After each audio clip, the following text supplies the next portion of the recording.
I try to imagine a fellow smarter than myself, and then I try to think, what would he do? Charge up your axons, ready your receptors, and shift your lobes into upper beta phase. You are listening to Smart Drug Smarts, the podcast dedicated to helping you optimize your brain with the latest breakthroughs in neuroscience, nootropics, and psychopharmacology. Hello and welcome to Smart Drug Smarts. My name is Jesse Lawler. I am your host, and this is the 148th episode of this podcast dedicated to the ongoing betterment of your brain by any and all means at your disposal. This week, we're going to be circling around again to another installment in our ongoing Know Your Neurotransmitters series. You've almost certainly heard of it. It is called Oxytocin, aka the love drug, the snuggle drug, the trust drug. Oxytocin has a lot of good PR people working for it. We think of it being very related to pro-social behaviors, and we're going to dig into the facts of the matter in the main interview with Dr. Alexis Bailey from St. George's University of London. He will be our guest. If you hang around until the very end of the episode, I will tell you about a counterintuitive new potential therapy for medical disorders involving tattoos. Sounds weird, right? How could a tattoo have anything to do with a therapy? But you will find out what I'm talking about if you hang around for the ruthless listener retention gimmick. But as usual, let's kick things off first with This Week in Neuroscience. Smart Drug Smarts, This Week in Neuroscience. So redundancy is a bad thing if you're writing your term paper and your teacher realizes that you've just been filling with filler saying the same thing over and over again. Redundancy, however, can be a very good thing if you're building a complicated system that could fail in a lot of different ways. And you want to make sure that even if something goes wrong, there's still sort of a built-in backup system to pick up the slack. And in a lot of ways, when we think about the brain and its plasticity, plasticity is sort of like on-the-fly redundancy. It's not necessarily going to be there to help you out the moment that you need it, but it's like this spare capacity waiting on standby. So if you have a partial stroke or get a firm whack in the head, something like that, for a while the brain might lose some abilities, but it can be possible to regain those abilities in the future. The brain also seems to have some built-in redundancies, and an interesting example of that is shown in some recent findings published by researchers at the University of Wisconsin-Madison and collaborators in the Netherlands, looking at something called agnosia, which is the brain's inability, the failure of the brain, to properly interpret sensory information, something which is apparently quite common in a lot of people, but most of those people have no idea that they have this problem because the brain has redundant backup systems. So in earlier episodes, we've talked about something called prosopagnosia, which is the inability for a person to distinguish faces one from another. A person who has this could recognize a face and say, yes, that's a face, but what they couldn't do is correctly pick out whose face that person belongs to, because they might see an eye. Okay, there's one eye, two eyes, I got a nose, I got a mouth there, but the relationships between those individual elements wouldn't coalesce into a whole that they could then hold up against their memory of other people's faces and say,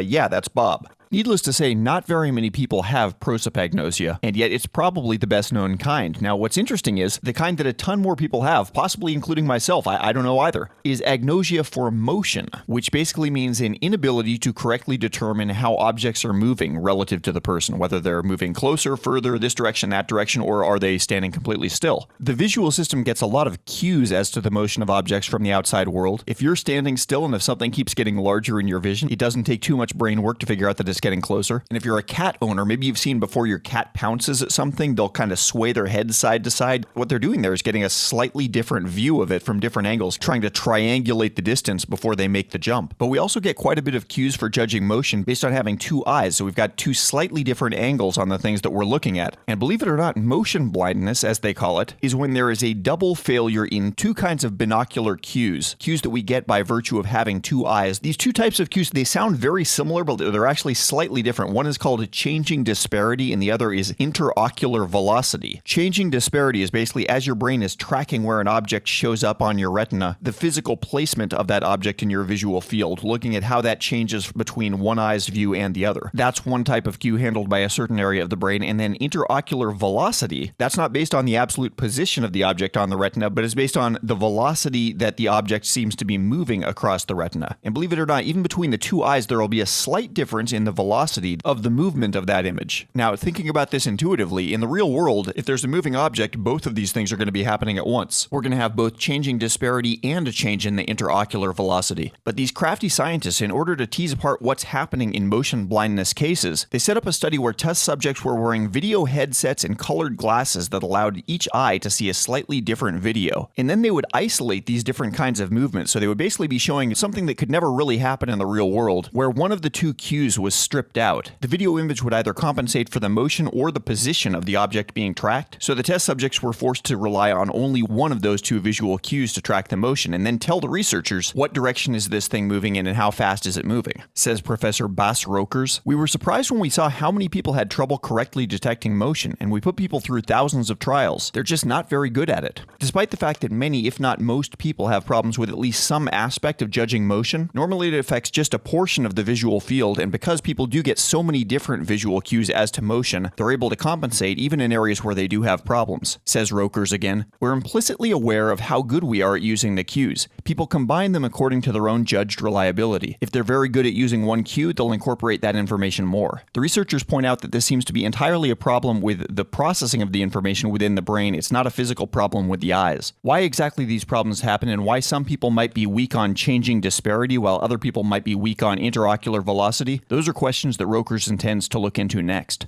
Smart Drug Smarts, the podcast so smart, we have smart in our title twice. This was too good not to share. I got a 5-star review from a listener in Australia named Woodington III, who says this is his ruthless listener plug. "One of the few podcasts that can keep your reticular activating system satisfied for 45 minutes. And here's the plug. Under general practitioner supervision, I replaced dexamphetamine, used for ADHD, with Nexus and Mitogen. I'm rather happy with the results and no longer have a burnt out feeling at the end of the day. Also, I find my general health is improving." So a big thanks to Woodington III. That kind of ticks 2 boxes off my things to talk about list. My semi-obligatory mention of Nexus and Mitogen, the couple of stacks that we have over at axonlabs.io. Sometimes people email me from different parts of the world and say, "Hey, do you ship to such and such?" And Woodington III, as mentioned, is from Australia. So that means the answer is a big yes for Australia. And I'd say the answer is more yes than no. There's definitely a few places that we don't ship to, but it's a relatively small list. And I think the chances that you're listening from any of those places are next to nil. I'm sure there's some guy out there listening on a satellite phone stranded on a shipwrecked beach saying, "God damn it, Jesse, you don't ship here." But he is in the minority, and I'm sorry, and I would if I could. But for most of you, yes, axonlabs.io, ordering, shipping, all that stuff, very easy. And also, yes, huge heartfelt thanks for leaving the review on iTunes. For those of you who have taken the time to do that, that is a big, big help as well. And any kind of social media spreading around of the Smart Drug Smarts links, whatever it is that you like that we're doing here, just telling a couple people is always much appreciated. At the time of publication right now, we are just a month off from Halloween. So coming up on our Halloween episode, we're going to start getting the production for that one together soon. And I put out a request a couple of weeks ago if anybody has any Halloween ideas for things they'd like to hear as an episode. I got a lot of responses for that. It's not too late to get an idea in. I would always rather err on the side of having too many ideas rather than too few. So don't be shy about dropping me an email, jesse@smartdrugsmarts.com. Or if you're on the list for our newsletter, The Brain Breakfast, you can just hit reply to any of those emails. That winds up going to the same place, elbowing its way through the crowd in my inbox. You can sign up for that newsletter, by the way, at smartdrugsmarts.com/newsletter. And I think that's all the tidbits and trivia we got for this week. So let's jump ahead now to the main interview.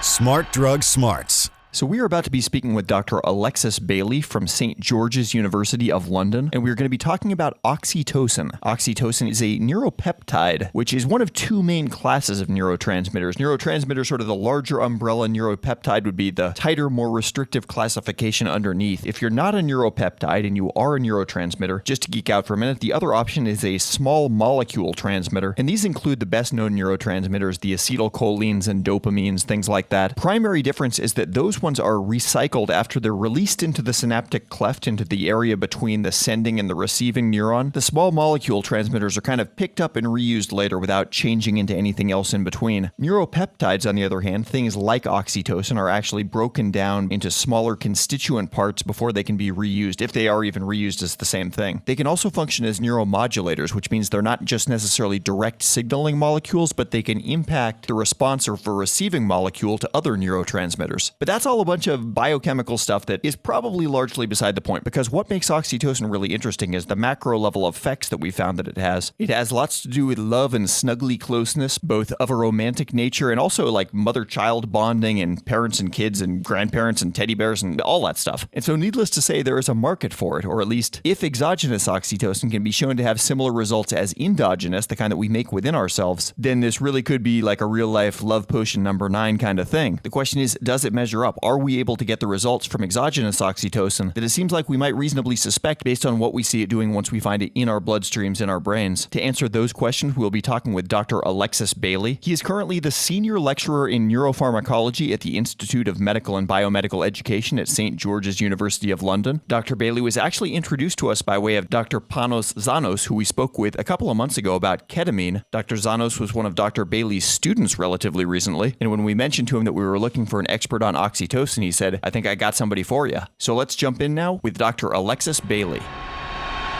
I suppose part of my job really is to try to understand how drugs and drugs of abuse, but pharmacological compounds as well, interact with the brain. My last 15 years of my career has really been focused on drugs of abuse and most importantly on how opioids like heroin or morphine can interact with the brain in terms of pain, but also in terms of development of addiction processes as well. And I remember when I was at previous university, at the University of Surrey, I came across an important neurohormone called vasopressin, which is a hormone released from the hypothalamus of your brain and seemed to be important in stress regulation. At the time, one of the big people in the field of drug addiction, George Koob, was actually head of NIAAA. So he, about 6 years ago, I remember at a conference, came up and talked about vasopressin, how vasopressin could be an important target for drug addiction. So, as most neuroscientists do, you kind of follow the big leader, right? And we did some experiments of vasopressin, didn't get any important results. And at some point, when we were looking at vasopressin, we said, well, why don't we look at its neighbor, neuropeptide oxytocin? Now, oxytocin at that time was kind of a forgotten neuropeptide from the 80s. People did experiments in the 80s and found some association with drug addiction, but it was completely forgotten after the 80s. And we did some experiments investigating the effect of various drugs of abuse on the oxytocinergic system. We found quite amazing results. So that's really started to trigger our interest in terms of the drug addiction field. And because of its really interesting property of enhancing pro-social effects and also recent findings that it has also anxiolytic, antidepressant effects on enhancing social cognition. We found that actually was really interesting neurohormone, which is quite different from other neurotransmitters. So that's really led us to really investigate oxytocin in the context of drug addiction in much more detail. So we carried out some preclinical studies trying to understand, well, could it be a possible pharmacotherapy, a possible drug, if you like, which could be used for the treatment of various addictive-related disorders, but most important, comorbid addictive disorders with other comorbidity, mental health disorders such as depression or anxiety, because all those disorders are very much linked together in the same person, which are notoriously extremely difficult to treat. So we decided to go ahead and look at, in a preclinical sense, basically looking at models of addictive disorders such as mouse or rat disorders to investigate, first of all, whether the oxytocinergic system in the brain of dependent mice, in this case opioid-dependent mice, is altered. And if it is altered in the brain, can we actually reverse this alteration of the oxytocinergic system, and could that reverse various consequences of drug addiction? And indeed, one of my PhD students at the time in the lab, he actually found that oxytocin was able to reverse the emotional consequences of opioid withdrawal.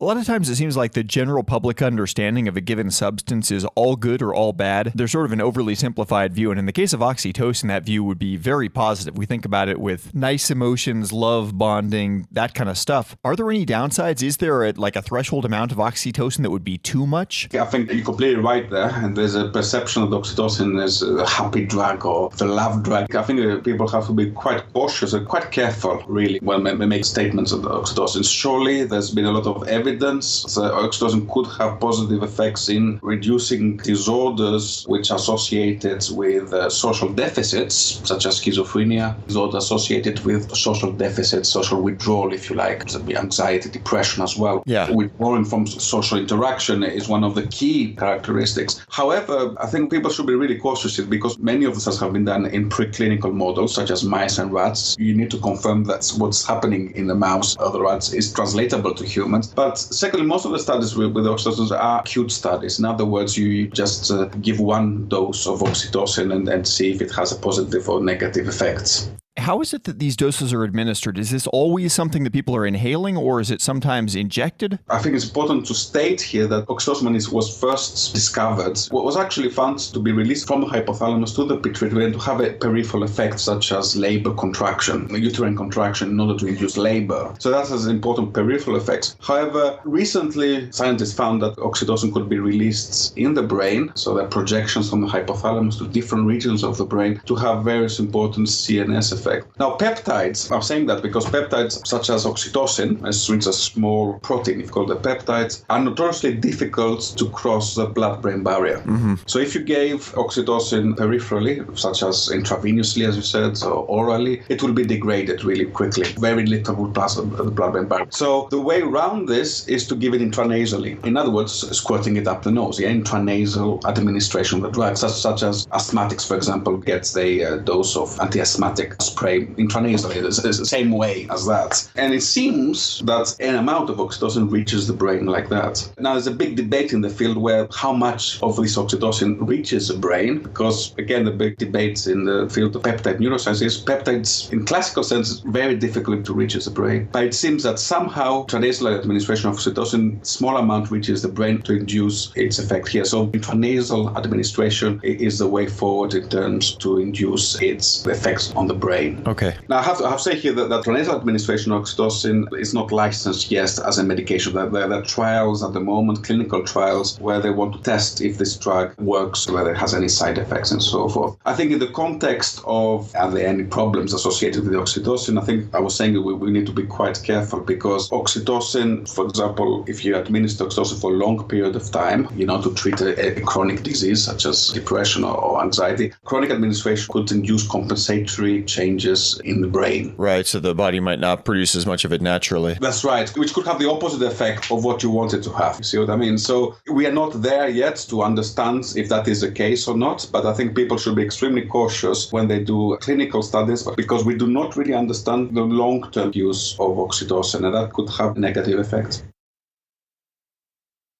Regulate the amount of oxytocin within the brain? Is there like a set point that each of us have that the body will try to return us to? Well, brain is very plastic, and changes which happen in one part of the brain, or changes in one chemical, if you like, the brain will induce compensatory changes or homeostatic regulatory change to another. So everything has to be in a kind of balance. Certainly, we know that oxytocin could regulate its own receptor. So if you have too much oxytocin, or either reached by the brain, or if we administer too much oxytocin, that will down-regulate the receptor, so a homeostatic regulation of the system. So this is very probable. So if you bombard your brain with oxytocin for long periods of time, for sure your brain will react to it. Right. And that might be a problem. So various labs are now starting to do these long-term experiments, trying to understand what is actually the long-term effect of oxytocin treatments. I think people should be really cautious in terms of making assumptions, basically only on acute administration of the drug. What have we seen in the human studies that there have been as far as overall changes in behavior that can be tied back to oxytocin? In terms of the central effect of oxytocin on the brain, there's been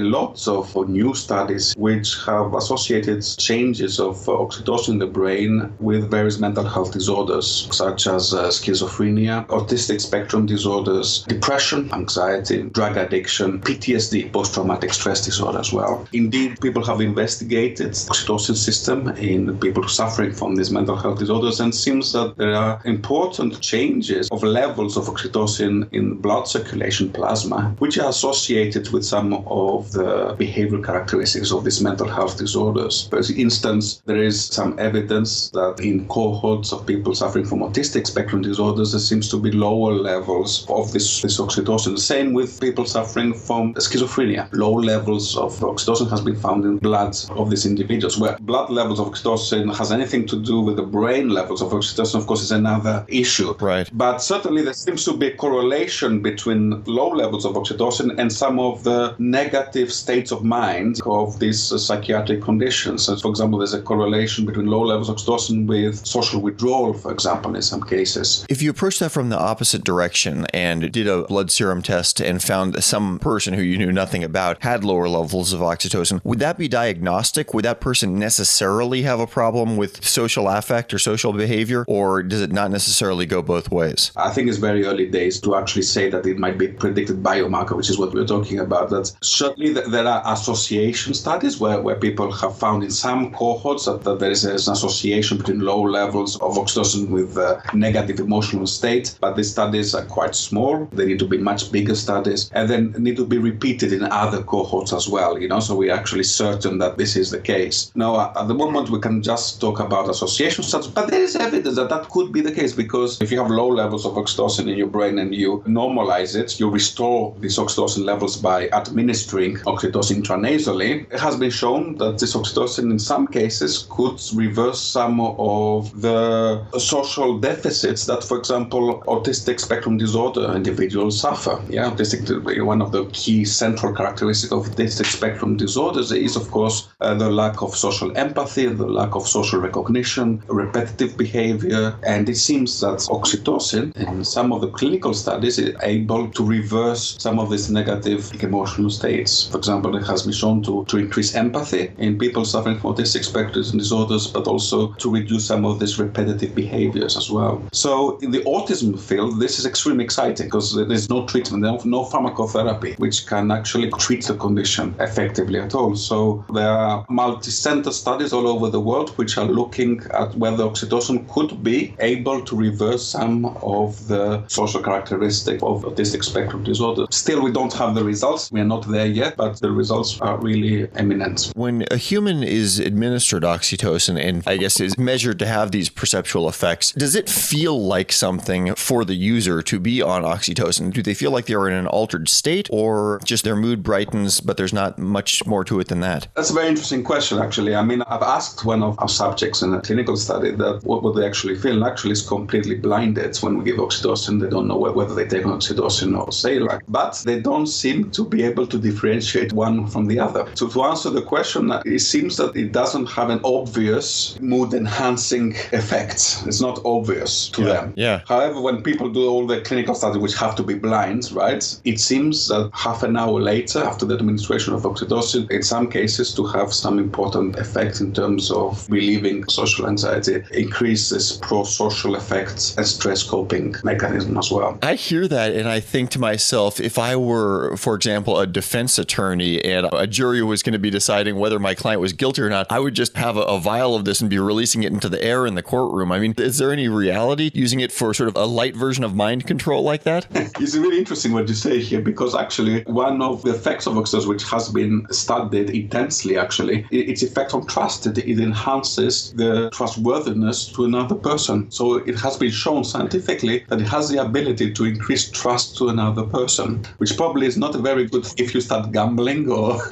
Yeah, in a poker situation, that could be really dangerous. But it has shown to have this trust-enhancing effect, which was a Nature paper not long ago, which actually showed that. And that's really interesting, and actually you can see possible applications for this in the future. Sociologists are extremely interested in whether oxytocin is what makes societies together or not. Yeah. But, coming back to your question about trustworthiness, so it does induce trust, which could be a good thing, could be a bad thing actually as well. I guess just so nobody gets the wrong idea, I would assume that like an intranasal injection, the amount of oxytocin it's possible to get into a person's brain versus like just somebody opened a canister in a room and you smelled it wafting on the breeze, that probably wouldn't be a biologically active dose that you could give to people that way. Is that correct? I mean, you need a very large amount of intranasal oxytocin, and it has to be squirted up the nose. Like you need to have an intranasal injection to actually have any chance of a little bit of oxytocin reaching your brain at all. Right. So like oxytocin in the perfume or something is just a marketing gimmick. It's not actually going to have an effect.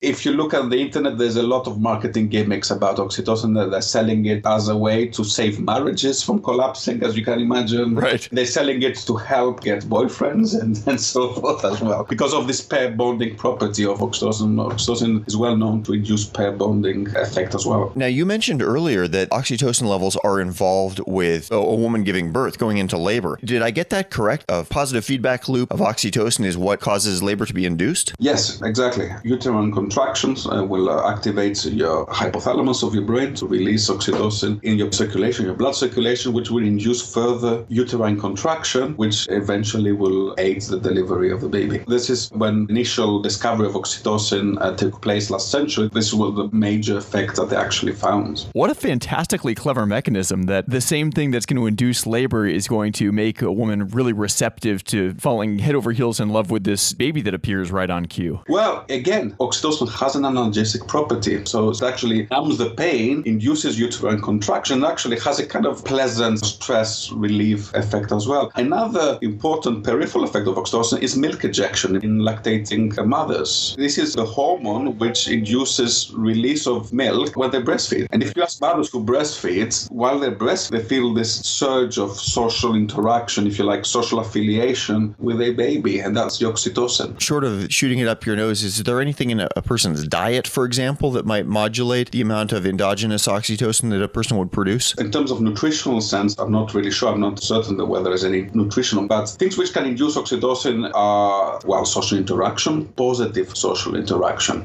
For example, a friend socializing in a positive sense, because a negative social interaction wouldn't have the same effect. So positive social interaction would enhance oxytocin. Stress itself has been shown to increase oxytocin level as a stress coping mechanism. So when you are stressed, your body reacts to this, or your brain reacts to this by releasing oxytocin to actually make you cope with stress. Right. So stress also induces oxytocin as a protection towards this stressful stimuli. And the release of oxytocin is also triggered by physical contact, right, between either another person or even touching yourself. That's completely correct. And it's also induced by sexual intercourse. And also it seems that melatonin could also induce oxytocin as well. Really? Melatonin? Because that puts us to sleep normally. Yes. We don't know exactly the mechanism of how exactly it does it, but it seems that melatonin has an effect on the oxytocinergic system as well. So there are ways to increase oxytocin without actually squirting it up the nose. You could think of a lot of times when, even though we think of oxytocin as being this pro-social bonding sort of compound, that could be really one-sided. Like one of the two parties might be getting an oxytocin dump while the other one isn't. Like if a kid's playing with a little mouse and the kid loves the mouse and it's my favorite mouse, the kid's probably getting all sorts of oxytocin out of that, whereas the mouse is feeling manhandled by this giant 6-year-old. Well, yeah, you're probably talking about social avoidance in terms of the mouse. Studies have been done where you can actually induce social anxiety. In other words, bullying. And if you actually administer oxytocin, that could reverse the social anxiety that these mice suffer. So oxytocin seems to have a positive effect in terms of reversing social anxiety as well. And that's really interesting because anxiety, of course, it's an umbrella where there are various different categories under the anxiety umbrella. Right. And one of them is social anxiety. Social anxiety is a major issue because it's very difficult to actually treat. It's treated with cognitive behavioral therapy and psychotherapy and so forth. But it's a major problem which affects the lives of various people quite dramatically. So if it's something which could make you surpass those social anxieties that you have, that could actually change the quality of life of many people. Yeah. My view of how I think oxytocin would work in the future, if it becomes a drug which is used for the pharmacotherapy of mental health, would be as an ad hoc medication to shift the person to enhance their engagement in terms of social context, to start engaging with social interaction, to make them go out and start interacting with other people in a positive way. I think that's where the importance of oxytocin really comes into it.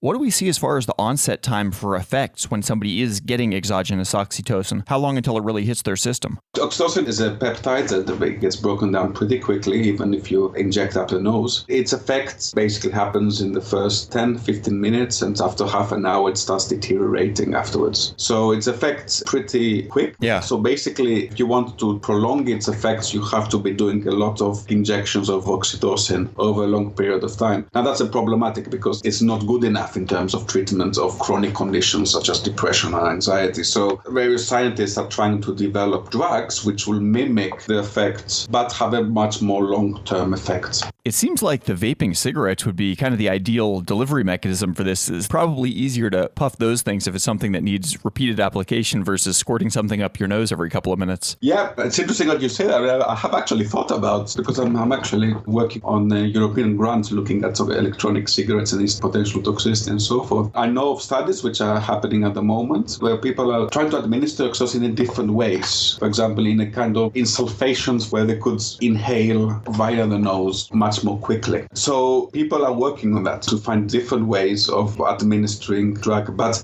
probably a cleaner way would be to find another drug which has a slightly different structure. But you're completely right. People are looking at different delivery systems to see if it can actually prolong the effect of oxytocin without having to squirt it up the nose continuously. With the level that we know now, and I realize that the science is not yet finished with this compound, this peptide, but if you were like, let's say, a psychiatrist or a sociologist that did couples therapy, is there any compelling reason to think that you shouldn't have this stuff readily available sitting in a jar on the table for people to take frequent whiffs of? I think it's important to have this tested in a scientific way, clinical way, to see if there are any negative effects of long-term use. Certainly, acute administration of oxytocin seems to be pretty safe. It's a peptide which we release from our brains. Our brain releases, so it's an endogenous hormone. It is a safe hormone. There have been multitude of clinical studies and meta-analysis done on many clinical studies using intranasal oxytocin. It seems to be pretty free of major side effects. Now, of course, if you suffer from severe cardiovascular problems or you have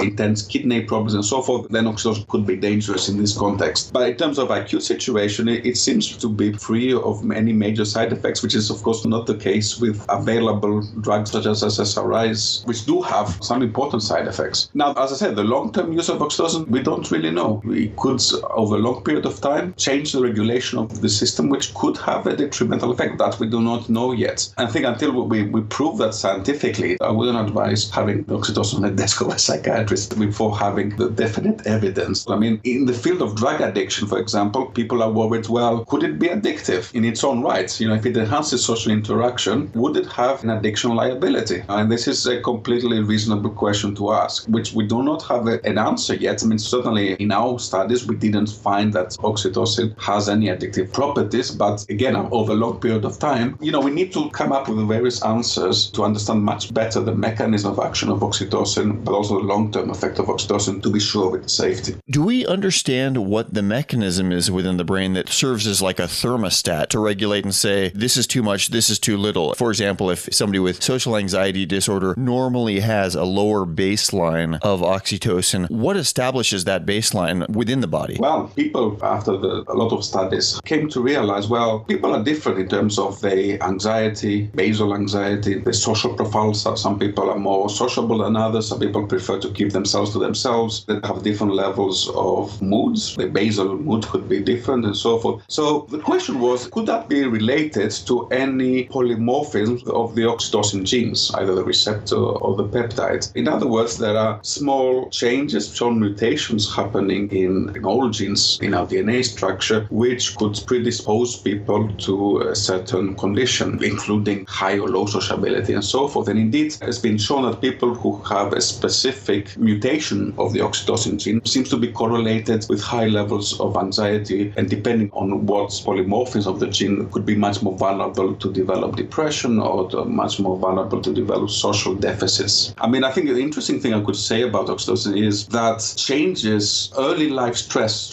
which happens early on in life, for example, child neglect, or in the context of preclinical models, mother separation to the offspring, that has been shown to have severe effect on the oxytocinergic system of the child, which has severe consequences in the emotional state later on in life. Mm-hmm. So changes happening at that window, that specific window, can have dramatic effects on the oxytocin system at that point, which would have severe consequences in the emotional state of this individual later on in life. For example, it's well known that people who have suffered child neglect end up in some cases to have aggressive personalities, for example, or suffer from some form of anxiety. That could be down to this alteration of the oxytocin system induced by these stresses early on in life. You could actually see where that could be an adaptive response. If the epigenetic triggers in a person's babyhood or childhood teach them that the world is sort of a hostile place, you could see where maybe if you grow to adulthood and the world doesn't change around you, it makes sense not to be so pro-social and trusting and giving and things like that. It's not a situation where we want kids to grow up into those sorts of people, but you could see where, from sort of a Darwinian perspective, that actually makes sense as a good response. Yeah, for sure. I completely agree with you. It's a completely protective response. Now, whether oxytocin could help there, again, we don't really know if it could be a good thing or a bad thing here, because, you have also ethical implications. Do you want people to be happy and smiley and trustworthy if you are in an environment where you're not surrounded by positive social interactions, if you know what I mean? You don't want to act like Mr. Rogers' Neighborhood if you're walking through a dangerous part of the world. Exactly. So I think that there's a lot to be done, basically, in the oxytocin field in the future, and by nowhere we have actually come up with all the answers yet. So a lot more research is needed, and a lot of trials, and how actually oxytocin works, and what is the mechanism behind it, and in order to basically gain evidence whether it could be used as a treatment of mental health disorders, which is much needed, actually.